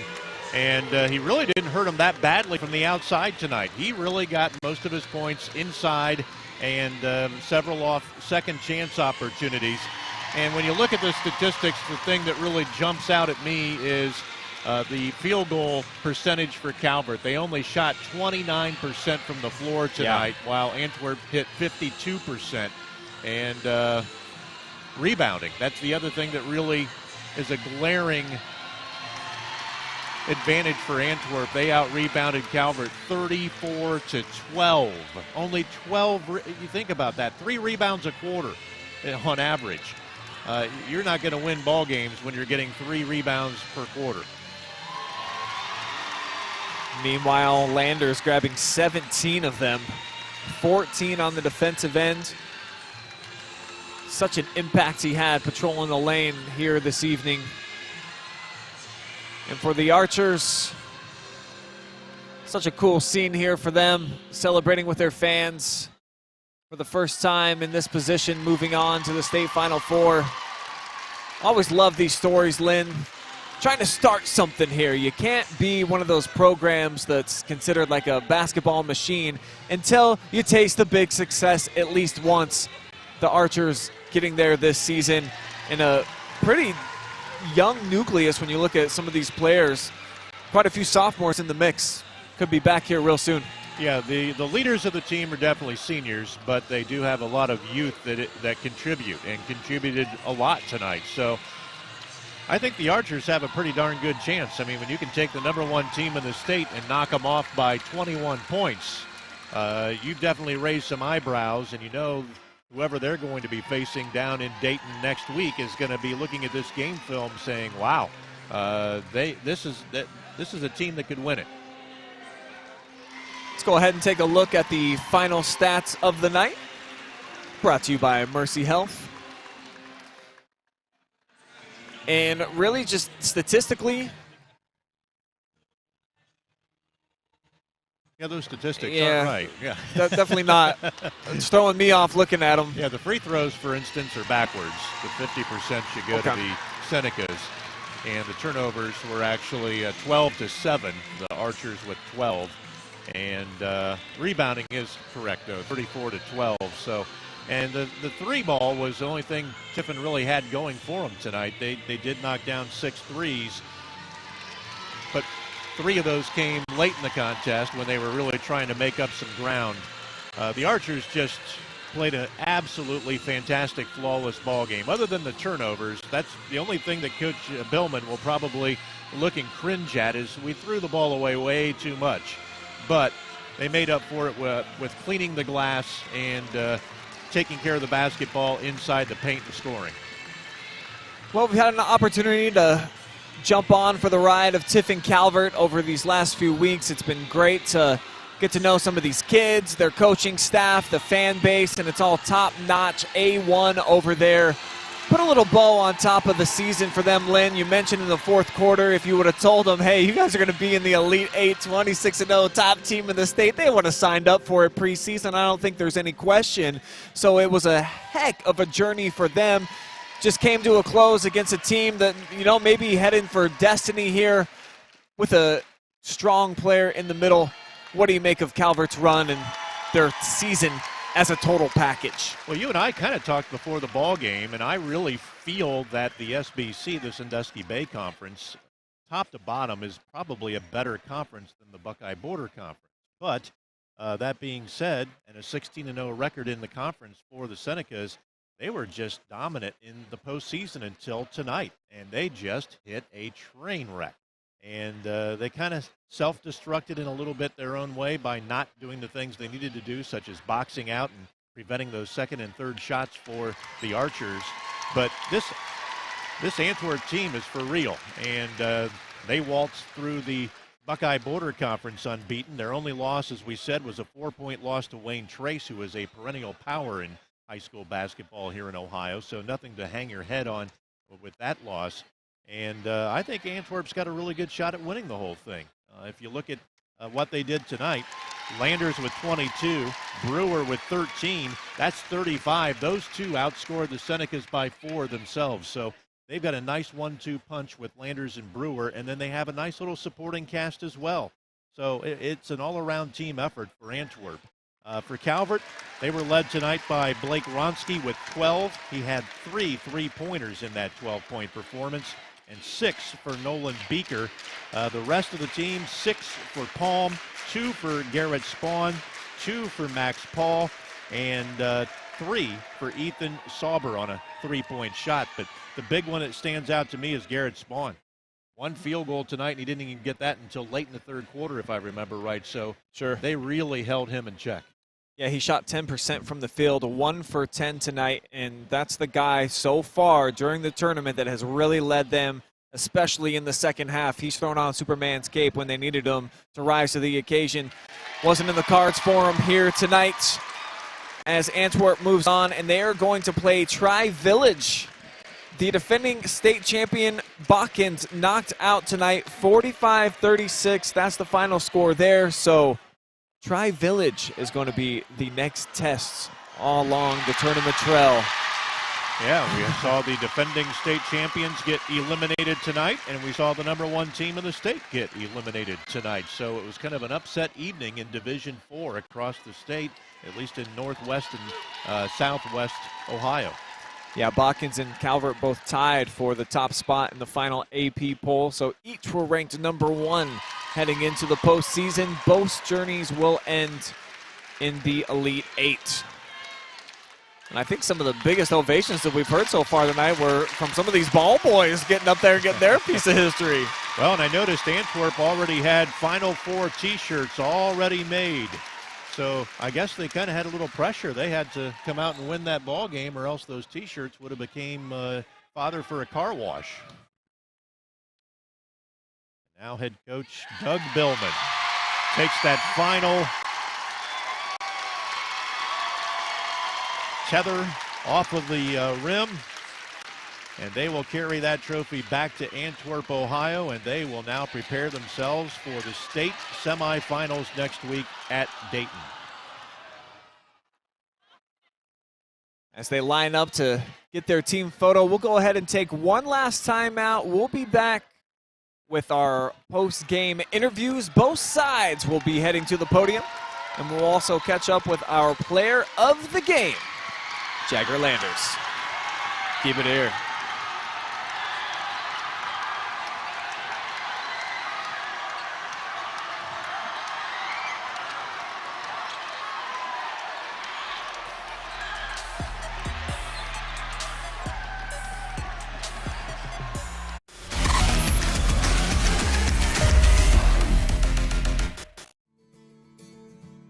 Nice having that one-on-one connection with each one of your instructors because the class sizes are so small. You can have conversations and understand things better. They know you by name and not just by a seat in the classroom. North Central is giving me the opportunity to be able to have the same education as it would be going to that 4-year, but I can do it at home and I can stay home and still be a mom and work full-time.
Back now with our JEM Network Consulting Services Player of the Game, Jagger Landers. No easier choice, I don't think, all season for us picking an MVP. You really dominated on both ends, but specifically on the defensive glass, you owned the night. Let's start there and tell me about your job that you did, keeping them off the glass. You held them to one and done just about every single shot they missed. Yeah, the last 2 days we've really been emphasizing rebounding because I think rebound's been way too close, or we've lost it the last few games because we played some bigger teams. But it was one thing that was in my head that we couldn't lose if we wanted to win this basketball game. So I knew if that shot went up and they weren't making it, I had to get that rebound. That was a team that defensively they've been sharp all season. You guys too, maybe the best defensive team that I've seen in Division 4 all year. Where does that stem from with this group? Has that been a point of emphasis basically from day one? Yeah, like Coach says, defense travels, offense might not. So it's one thing that we know is our strength, and the more we've went into tournament, I think the better we've gotten. Now, we've had some slumps throughout the season, but I think we had our slump, and we grew out of it, and tournament hit, and we just kept going and going and going, and we're just not looking back. In the Sweet 16 game against Marion Local, you weren't able to find your shot very much, just 5 points for you. What changed here on the big stage to get to the Final Four where you were able to get a game high over 20? I think my mindset was more of pound it inside. I mean, get going early just to feed yourself, and then once they adjust, we adjust. But at the beginning, it was just a different mindset for me. I really had to implement. My dad and I talked about it, and I think I did a good job. Guys are moving on to the state Final Four, first time in the history of the program. Being a part of that, knowing that you're going to go down in history, I know you haven't had much time to reflect on it. What do you think that's going to mean to you, though, when you think about it in the future? I mean, I think it's going to mean one of the best moments of my life, and I'm really just trying to live in the moment as I'm a senior this year, and I'm wrapping up the basketball sports season. But we really want to go out with a win, and so far we're on track. Just 2 away from getting the ultimate prize, the big enchilada of the state championship. Congratulations, moving on to Dayton. And before we get out of here, if you want to look up at that camera, give a shout out to anybody who might be watching. Go ahead, Jagger. I know my great-grandma Buddy is at home watching because she's about 94, but she's watching. She's sick right now. Hopefully she's feeling better. But other than that, I mean, my family is always supporting me, so I'd love to say thank you to them. And, I mean, they've gotten me where I'm at today, and I couldn't do anything without them. All right, we got an OH Report MVP pin for you, so throw that on your Letterman jacket. Huge double-double. Jagger Landers, your MVP. Thanks so much for the time, bud. Yep, thank you. All right, we're now going to throw it to the podium where we've got some players and coaches standing by. You know, he was tired at the end. There's no doubt about it. And but he still continued to play and still continued to execute. And you know, your horse, you want to ride him as much as you possibly can. And we got every single inch out of him that we possibly could tonight.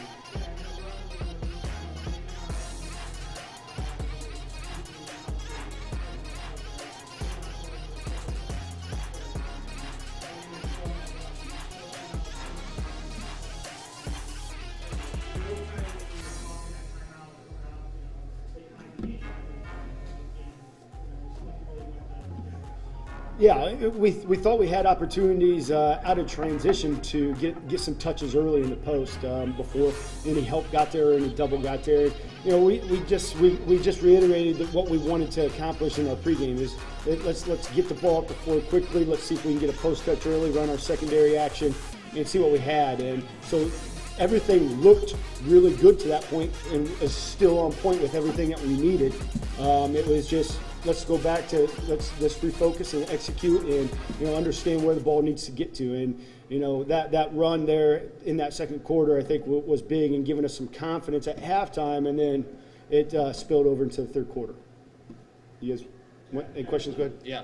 Jack. Honestly, you've been here 4 times to this stage. I mean, what does it mean to finally get this done and realize this goal? And obviously this goal is. Yeah, it means a lot. I kind of look back, like as growing up, we'd always come to these regional games. We watch Crestview State run, and we'd watch all those teams, and there was always a process. They'd always win the district final, and then maybe lose the regional semifinal. The next year, they were always at the regional semifinal. The next year, they were, and this is what we went through. And I think last year when we hit a shot, got a call, and it took it away from us. But I really think we went in those steps too, and it's just a process, and you just got to keep continuing to get better. And it means so much for the community and us guys. We've been playing together since second grade, so it's just icing on top. But we still got to keep going, and we still got 2 more games, but one at a time first. So. Big second half for you guys. Really never let Calvert in the ball game, and of course big rebounding edge. That was very key for you guys as well. They tried to make adjustments on Jagger, but they never really were able to come through with that. What are your thoughts on the big second half there, especially?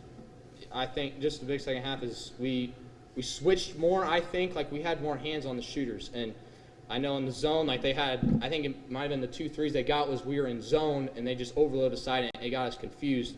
So we went back to that man. And I think our ball pressure, especially on the shooters, was a lot better. They still got some here and there, but I think we forced them into a lot of tough twos, and Jagger just got every rebound you could possibly imagine. So,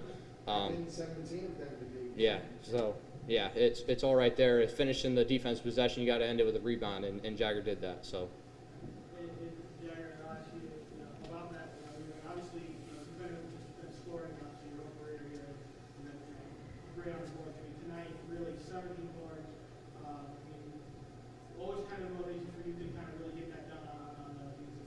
I think the last few games, it's been in the back of our head how we've been really close to either, I mean, with the other team with rebounding, or they have beat us and we just come to win. And then we knew we had to out-rebound them if we wanted to win this game. So, I mean, when those shots went up, if they weren't going in, we had to get the rebound. And I was there most of the time, but I was also trying to be really aggressive to get those things too.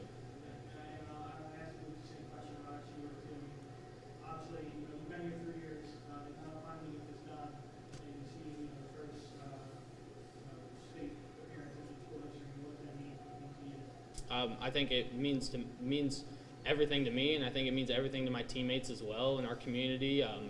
Obviously, it's the first time we've been here, and I think we're all living in the moment. I mean, us seniors especially, we're soaking it in right now, and it really doesn't get much better than where we're at right now. And we know we're on the right track to do what we wanted to do at the beginning of the season and win a state championship.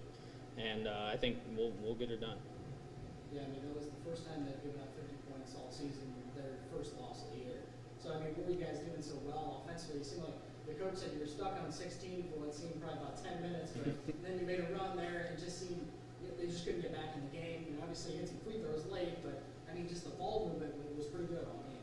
I think a lot of us are pretty experienced. I mean, we've seen weaknesses on their defense, and I think we attacked it, and I think we attacked it pretty well. We did go on that scoring slump, but we got our way out of it, and we played really good defense during it. So we didn't hurt ourselves too much, and obviously, I mean, we came out with the W. So Carson and Landon's 2 big threes to start the quarter 2 is kind of what got us going. Honestly, like Carson's that's a big shot by Carson just to get us going. We got that bucket by record to go in a half, and then Carson and Fred get that.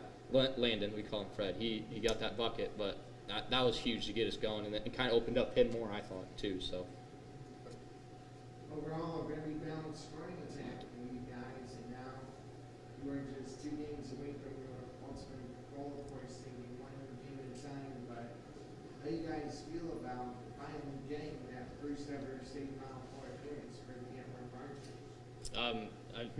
I think it's awesome. Like I said, the community is a bit right behind us, and I mean, Coach is encouraging us just like anybody else. So I don't sleep. Yeah, he doesn't sleep. He just does pretty good on film. I mean, he probably works harder than us, if anything. Yeah. But, yeah, like I said, it doesn't get much better from where we started this year, and I think we are just working our butts off to get where we're at, and I think it's great. Thanks, guys. Thanks, guys. Thank you. And that was Antwerp head coach Doug Gold. We'll take a break. Well, we're sports overtime. We return on the Younger Broadcasting Radio.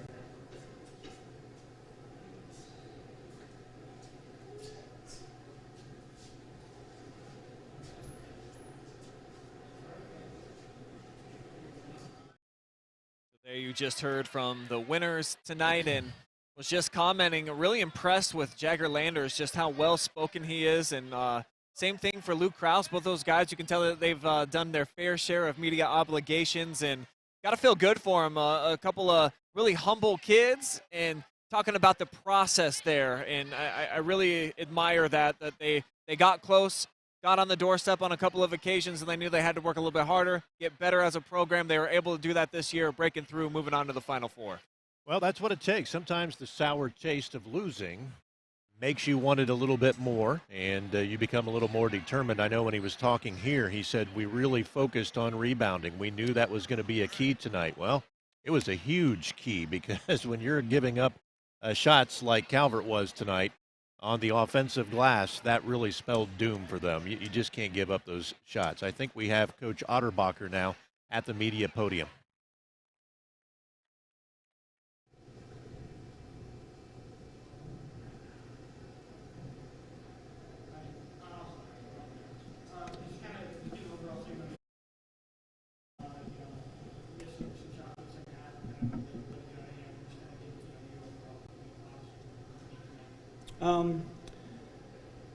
I don't think we started out as crisp as we wanted to. We started a little slow, was able to get back in it. I think a big turning point was late in the second quarter when we were able to tie it up, and I think they ended the half on a 9-0 run. Landers did a great job of positioning his body and sealing, and we weren't quick enough on the backside, so he was getting some easy looks that we tried to adjust to, and we just weren't quick enough to get to it.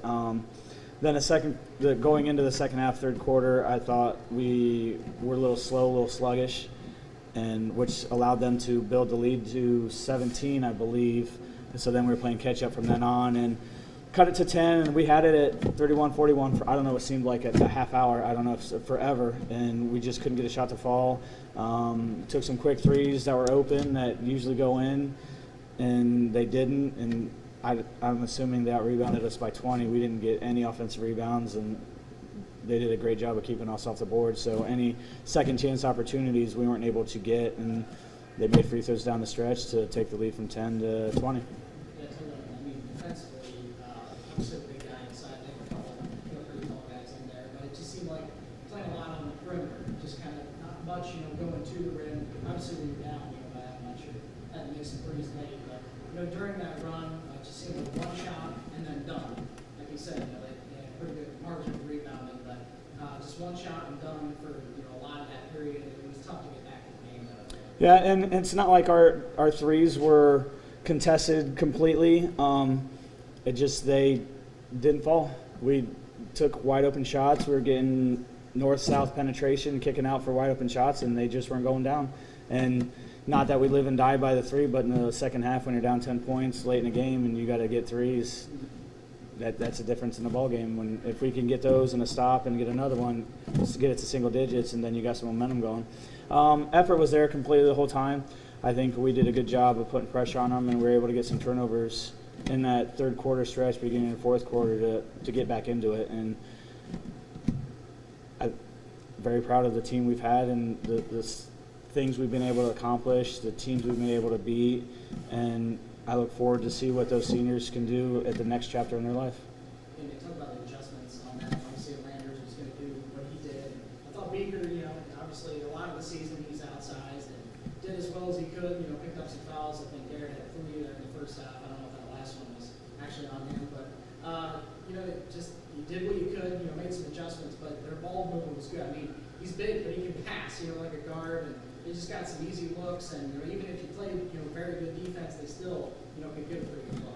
I think it was huge that their ability to reverse the ball and find the open guy. He does a great job inside. Landers does a great job inside of feeding off of the double team, and with the 6 inches to 1.5 foot height advantage over some of our kids, he's able to see over top of that and find the open guy. And right at the beginning of the third quarter, I believe they hit 2 threes or something to start the second half, so that was huge in order to propel them to that big lead. And like you said,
All right, so that was Coach Ottenbacher there at the podium.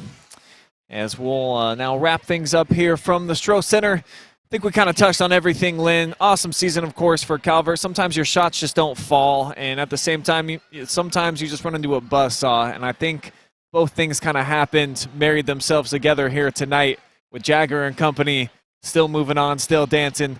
They're a great physical team, and Calvert just, they didn't have their A game, not even really their B game in this one. No, and I think a lot of that's to be contributed to Antwerp, though. I don't want to take anything away from them. Fair. They are a great defensive team, just as Calvert is. I kind of have a gut feeling these two teams could probably play 10 times, and I think Antwerp might win 6 of them, maybe 7. I do think they're the better team just based on what we saw tonight, but don't take anything away from Calvert. What a great season they had, and you can certainly hang your hat on this one. I know they wanted that first trip ever to state. Yeah. So did Antwerp. They got it, and I guess the only thing you can say is last one out next week when you leave the city limits of Antwerp, shut out the lights, because those small towns, when they get to the state tournament, they all go. And they'll be playing Tri-Village in the state Final Four coming up next week, trying to get to the ultimate prize of playing for the state title in D4 a couple of days later.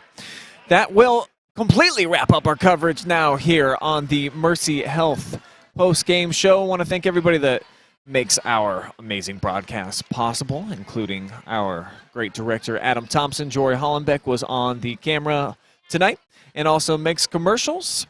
All of our generous sponsors bring it to you live and free each and every night here on the OH Report, because we do not believe in making you guys pay a nickel for basketball, including UIS Insurance and Investments, Tiffin University, Old Fort Banking Company, Mercy Health, JEM Network Consulting LLC, Frito Lay, Freedom Festival, Ohio, and Champs Barbershop. Thank you to all of your generous sponsors out there that made tonight free on Facebook and YouTube. For Lynn Passett, I'm Brian Skronsky. Thanking you for watching. We'll be right back here at the Stroh Center tomorrow.